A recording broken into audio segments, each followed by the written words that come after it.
రేవంత్ రెడ్డికి కొంచెం పిచ్చి అనేది ముదిరిపోయింది. ఆ పిచ్చి ముదిరింది కాబట్టి ఈరోజు తెలంగాణ తీసుకొచ్చిన బాపు కేసీఆర్ని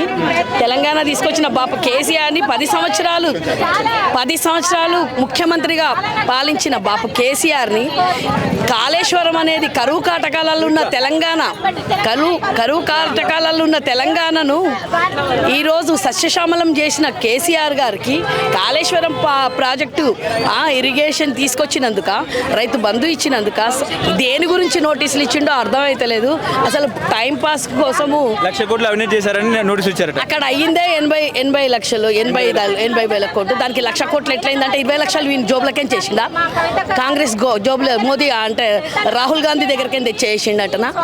ఎట్లయితుంది అంటే నోటికి ఎట్లొస్తే అట్లా మాట్లాడి బాపు కేసీఆర్ ఇమేజ్ని అనేది తగ్గిద్దాం అనుకుంటున్నాడు. కానీ అది తగ్గదు, ఇంకా రెచ్చి ఇంకా 10ంతలు ప్రజలు ఆయనను తెలుసుకుంటున్నారు. ఈరోజు కాళేశ్వరం లేనందుకు, నీళ్లు వదిలిపెట్టినందుకు 2 పంటలు వేస్ట్ అయిపోయినాయి. 2 పంటలు వేసుకోలేక, పండిన పంటను కూడా తీసుకోలేక అసమర్థత పాలన చేసి అంటారు కదా డైవర్షన్ పాలిటిక్స్ అది చేస్తున్నాడు రేవంత్ రెడ్డి. అంతకు మించి ఏం లేదు. దేని గురించి మా నోటీసులు ఇచ్చినావు రేవంత్ రెడ్డి? నువ్వు ఒక రైఫిల్ మాస్టర్వి. ఈరోజు తెలంగాణను వద్దు అన్న రైఫిల్ మాస్టర్ ఈరోజు ముఖ్యమంత్రి అయినా కానీ మేము 4 కోట్ల ప్రజలము వాని భరిస్తున్నాము, అందుకనే ఇస్తున్నావా? ఈరోజు మేము 4 కోట్ల ప్రజలము నోటీసులు రేవంత్ రెడ్డికి ఇస్తే కొట్టుకొని పోతాడు. పోయి రాహుల్ గాంధీ గోదిలో పోయి వాను అంటారు కదా ఇప్పటికే 400 సార్లు పోయిండు, అక్కడికి వెళ్ళిపోతాడు. దేనికోసం నోటీసులు ఇస్తుండో ప్రజలకు కూడా అర్థమైతలేదు.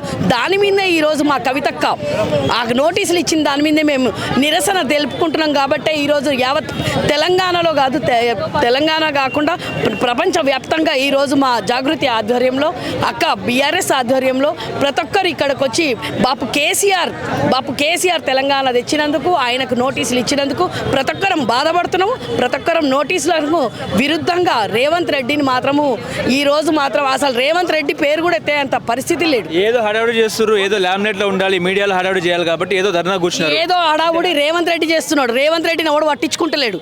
అర్థమైందా? ఈరోజు ప్రపంచ మక్క అంటారు కదా సుందరి మనలను తీసుకొచ్చిండు, 250 కోట్లు ఖర్చు పెట్టిండు. ఎక్కడ పోయినా రేవంత్ రెడ్డి రైతులకు లేదు. రైతు పంట నష్టమై రైతులు ఏడుస్తున్నారు. రైతులకు లేకుండా ఈరోజు ప్రజల కష్టాలు పట్టించుకోకుండా పిచ్చి వాగుడు వాగుతున్నాడు రేవంత్ రెడ్డి. ఏదో అన్న మీద చేయాల్సింది ధర్నా, అయ్య మీద చేయాల్సింది ధర్నా. అన్న మీద అయ్య మీద ఎందుకు చేస్తారా నాయన? ఒట్టి పిచ్చి మాటలు అవన్నీ. అక్కడ ఉన్నది బాపు దగ్గర కూడా ఈ కాంగ్రెస్ మనుషులే పనిచేస్తున్నారు కాబట్టి కవితక్క ఈరోజు ఆ 4గురిని బయటికి పంపించే వరకు వదిలిపెట్టదు. అన్న అక్క వీళ్ళు అన్నీ ఏం లేదు, అందరం మంచిగానే ఉన్నాం. ఉన్న 4 ఎవరో వాళ్ళని బయటికి తీసుకొచ్చే వరకు మా కవితక్క వదిలిపెట్టదు. ప్రభుత్వం మీద చేసిందా, ఇంట్లో వాళ్ళ మీద చేసిందా ఈ ధర్నా? ఈ ధర్నా మా బాపు కేసీఆర్ మీద ధర్నాలు ఇచ్చాం, నోటీసులు ఇచ్చిందని చేసిన రేవంత్ రెడ్డి చావాలని చేసినాం. వాళ్ళేం అట్లా అంటలేరు. అయ్య వానికి పిచ్చి ముదిరింది కాబట్టి గోళీలు వేసుకో. రేవంత్ రెడ్డి నోటీసులు అయ్యిచ్చిండా? మేమిచ్చినామా? నువ్వు ఇచ్చినావు, మా బాబు కేసీఆర్కి ఇచ్చినావు కాబట్టి ఈరోజు కూర్చొని కవితక్క ధర్నా చేసింది. 4 కోట్ల ప్రజలు కూడా బాధపడి ఈరోజు ఇది ఇక్కడికి ఆగిపోదు, ఇది ఇక్కడి నుంచి స్టార్ట్. ఇచ్చిన ఏవైతే నోటీసులు ఉన్నాయో అవి వెనుక తీసుకునే వరకు ఇదే ధర్నాలు ఇవన్నీ ఉంటాయి. బావ మీద చేసిందని కూడా మాట్లాడుతుంది ధర్నా. ఏదో బావ మీద లేదా చిన్నమ్మ కొడుకు మీద వాళ్ళ మీద వీళ్ళ మీద ధర్నా చేస్తుంది తప్ప ప్రభుత్వం మీద ఎటువంటి ఏమి సమస్య లేదన్నట్టు మాట్లాడుతుంది. ఎవరు అంటున్నారు అది? కాంగ్రెస్ వాళ్ళు. ఎవడాడు ఉన్నాడు కాంగ్రెస్ లో? ఎవడున్నాడు అసలు? ఎవడున్నాడు కాంగ్రెస్ లో? ఎక్కడ పోయినరు మా అందరూ? ఎమ్మెల్యేలు ఎక్కడ పోయినరు? ప్రజల బాధలు తెలుసుకోవడానికి లేరా? ప్రజల బాధలు తెలుసుకోవడానికి ఎమ్మెల్యేలు లేరా? ఆడ పంట నష్టం పోయింది, రైతు బంధు లేదు, రైతు బీమా లేదు, 2,500 ఇస్తాను. అవి పట్టించుకోమను. ప్రజలు నమ్మి గుడ్డిగా వేసిండ్రు వాళ్ళకు. అవి పట్టించుకోకుండా ఈరోజు మా మీద పడి ఏడుస్తున్నాడు. ఒక తెలంగాణ ఆడబిడ్డ మీద పడి ఏడుస్తున్నాడు రేవంత్ రెడ్డి. సిగ్గు శరం లేకుండా తెలంగాణ ఏదో ఒక బహానా తీసుకొని మాట్లాడుతున్నాడు. అదే కేసీఆర్ అరెస్ట్ చేసే పరిస్థితి ఎందుకు చేస్తారు? దేనికోసం చేస్తారు? అవినీతి దేనికి? మళ్ళీ రేవంత్ రెడ్డి ఇప్పుడు వాడు కేసులు ఉన్నాడు, ముఖ్యమంత్రి ఉన్నాడు కదా, సిగ్గు శరం ఏమన్నా ఉందారా రేవంత్ రెడ్డి? నువ్వు ముఖ్యమంత్రి అయినా దాని మీద నీకే కేసున్నది, నిన్ను అరెస్ట్ చేస్తాడు. అందుకనే మోదీ గారు బడే భాయ్ అంటున్నాడు. సిగ్గు శరం ఉంటే మాట్లాడమని చెప్పండి రేవంత్ రెడ్డి. అపర భగీరథుడు, స్వరాష్ట్ర నాయకుడు, రైతు బంధువు, రైతుని రాజుగా చేసిన కేసీఆర్ గారికి కాళేశ్వరం నోటీసులు ఇవ్వడం ఖండిస్తూ జాగృతి మొత్తం ఖండిస్తూ ఇక్కడ ధర్నా ధర్నా. ఎట్లా ఉంది రేవంత్ పరిపాలన? ఎట్లా ఉంది కాంగ్రెస్ పరిపాలన? ఎట్లా ఉంది? మహిళలకు తులం బంగారం వచ్చిందా? ఇంద్రమ్మ ఇల్లు వచ్చిందా అంటే ఏం చెప్తారు? మా ఎక్కడికి వెళ్ళినా కానీ ఇప్పుడు కేసీఆర్ ప్రభుత్వం అడుగుతున్నారు కానీ కేసీఆర్ అనే సీఎం అనేదే గుర్తుంటుంది అందరికీ. రేవంత్ సీఎం అనేది కూడా గుర్తు లేదు ఎవరికి. రేవంత్ రెడ్డి వచ్చినప్పటి నుంచి ఆడవాళ్ళకి 2500 ఇస్తా అని చెప్పాడు, అది ఇంతవరకు నెరవేరలే. కాళేశ్వరం అని ముందు పెట్టుకున్నాడు, కాళేశ్వరం అనేసి చెప్తున్నాడు కానీ మరి ఆయన ప్రజల కోసం ఏం చేశాడు రేవంత్ రెడ్డి? ప్రజలకి ఇస్తా అన్న ప్రజల కోసము ఇచ్చిన హామీలని నెరవేర్చమనండి. ఫస్ట్ ప్రజలకు ఇచ్చిన హామీలను నెరవేర్చమనండి. ఇంకా ఇప్పుడు ఈ జూన్ 2న ఉద్యోగులకి నోటిఫికేషన్ ఇస్తా అన్నాడు. మరి క్యాలెండర్ ఏమైంది? మళ్ళీ నోటిఫికేషన్స్ మళ్ళీ రాలేదు ఇంకా. మరి సో ఇది ఇక్కడ తులం బంగారం ఇస్తా అన్నారు. తులం బంగారం ఏమైంది? మహిళలకి 2500 ఏమైంది? మీరు ఇచ్చిన హామీలు ఫస్ట్ నెరవేర్చుకోండి, లేకపోతే ప్రజలు మిమ్మల్ని చీల్చి చెండాడుతారు. ఏంటి అసలు ఈ ధర్నా ఏంటి? ఇక్కడ ఎందుకు ధర్నా కూర్చున్నారు? అసలు ఏంటి? కేసీఆర్ గారికి నోటీస్ ఇవ్వడం జరిగింది కాబట్టి ధర్నా కవితక్క గారు చేశారు. దాని గురించి మన తెలంగాణ ప్రభుత్వం ఎలా వచ్చింది, ఇన్నేళ్ల నుంచి తెలంగాణలో ఏమేమి జరిగినాయి, కాంగ్రెస్ ప్రభుత్వం ఏం చేసిందని, కేసీఆర్ ప్రభుత్వంలో ఏం సాధించలేదని నోటీసులు ఇచ్చాడు. దేనికి ఇచ్చాడండి? అంటే 1,00,000 కోట్లు తిన్నారని నోటీసులు ఇచ్చారట. 1,00,000 కోట్లు తిన్నాడైతే ప్రజలకు అందరికీ మేలు చేశాడా, లేకపోతే ఏమన్నా లాస్ చేశాడా? సంవత్సరంన్నర అవుతుంది. సంవత్సరంన్నర ప్రభుత్వంలో నువ్వేం చేసావని అందరికీ నోటీసులు పంపించడము, అరెస్టులు చేయడము, ధర్నా ఇది చేయడమే ఉంది. కానీ ఏమన్నా ప్రభుత్వాన్ని కోసం ఏమన్నా ఆలోచిస్తున్నారా? తెలంగాణ కోసం ఏమన్నా చేయాలని, నిధులు ఏమన్నా తేవాలని ఏమన్నా ఆలోచిస్తున్నారా? ఆంధ్ర ప్రభుత్వంలో చంద్రబాబు నాయుడు తెచ్చుకున్నాడు నిధులు, మనకెందుకు రావట్లేదు?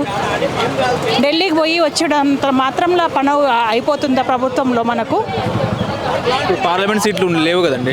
పార్లమెంట్ సీట్లు లేకున్నా మనం ఇప్పుడు ఏం చేయాలి, ఎలా డెవలప్ చేయాలని ఆలోచించాలి.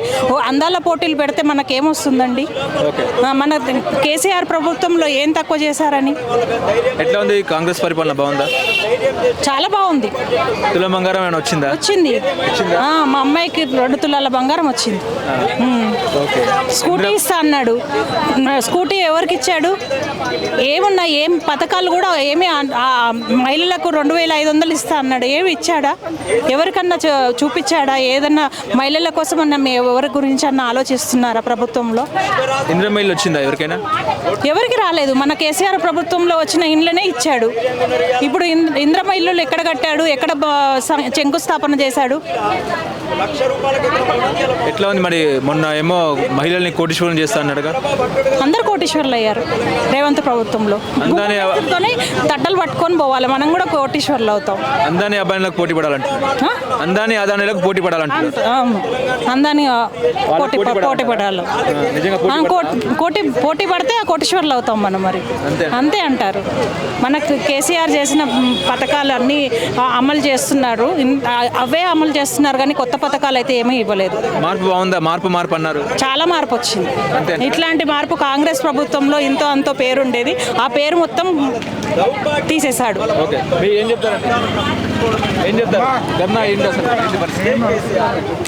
బాపు కేసీఆర్ గారికి కాంగ్రెస్ ప్రభుత్వం రేవంత్ రెడ్డి గారు కాళేశ్వరం గురించి కమిషన్ అని వేసి కమిషన్ ఇచ్చారు. దానికి నిరసనగా ఈరోజు కవితక్క ధర్నా చేపట్టింది ధర్నా చౌక్లో. ఈ ధర్నా ఎంతో అద్భుతంగా కొనసాగింది. చాలామంది వక్తలు మాట్లాడారు.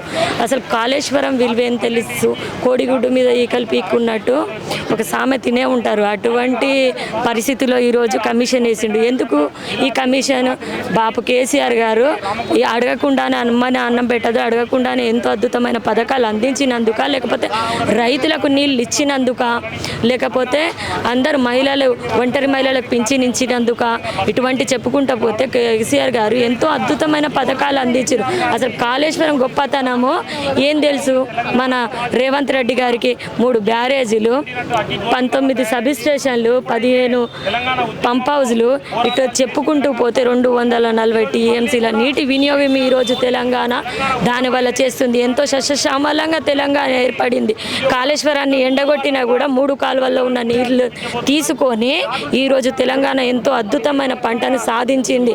బాపు ఆనవాళ్ళు లేకుండా చేస్తానని చెప్పి ఈరోజు అందాల బామలు వచ్చినప్పుడు పొద్దుటి నుండి సాయంత్రం వరకు బాపు కట్టించిన సెక్రటరియట్లో కానీ, సిటీ కమాండ్ కంట్రోల్ సెంటర్లో కానీ యాదాద్రి ఆ టెంపుల్లో కానీ అందరిని అక్కడ తింపిండు, కానీ ఆయన ఇంటికి ఏమైనా తీసుకొని పోయి తింపిండు ఆయన? లేదు కదా. ఎప్పుడు కూడా బాపు కేసీఆర్ గారు కట్టించిన ఆనవాళ్ళు కానీ బాపుని కానీ తెలంగాణ ప్రజలు ఎప్పుడు మర్చిపోరు. తెలంగాణ అంటే కేసీఆర్, కేసీఆర్ అంటే తెలంగాణ. ఈ కమిషన్ అనేదే ఇప్పుడు 6 గ్యారంటీలు 420 హామీలు ఇచ్చిండు ఆయన. దీని నుంచి వెళ్ళి మాట మల్పియడానికి, ఇది మర్చిపోవడానికి, టైము ముందుకెళ్ళడానికి మాత్రమే ఇప్పుడు ఇది కమిషన్ అని ముందుకు తీసుకొని వచ్చి కూర్చున్నాడు అంతే తప్ప అక్కడ జరిగింది లక్షల కోట్ల కుంభకోణం అంటాడు. కానీ కాళేశ్వరం ప్రాజెక్టు మొత్తం మీద 80 లక్షల కోట్లే కథ ఖర్చు పెట్టింది.